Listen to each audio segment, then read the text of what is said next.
സങ്കീർത്തനം 23. ദാവീദിന്റെ ഒരു സങ്കീർത്തനം. യഹോവ എൻ്റെ ഇടയനാകുന്നു, എനിക്ക് മുട്ടുണ്ടാകുകയില്ല. പച്ചയായ പുൽപ്പുറങ്ങളിൽ അവൻ എന്നെ കിടത്തുന്നു. സ്വസ്ഥതയുള്ള വെള്ളത്തിനരികത്തേക്ക് എന്നെ നടത്തുന്നു. എൻ്റെ പ്രാണനെ അവൻ തണുപ്പിക്കുന്നു. തിരുനാമ നിമിത്തം എന്നെ നീതിപാതകളിൽ നടത്തുന്നു. കൂരിരുൾ താഴ്വരയിൽ കൂടെ നടന്നാലും ഞാൻ ഒരനർത്ഥവും ഭയപ്പെടുകയില്ല.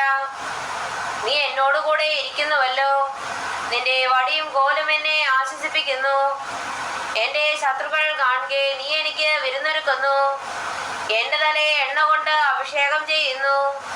എൻ്റെ പാനപാത്രവും നിറഞ്ഞു കവിയുന്നു. നന്മയും കരുണയും എൻ്റെ ആയുഷ്കാലമൊക്കെയും എന്നെ പിന്തുടരും. ഞാൻ യഹോവയുടെ ആലയത്തിൽ ദീർഘകാലം വസിക്കും.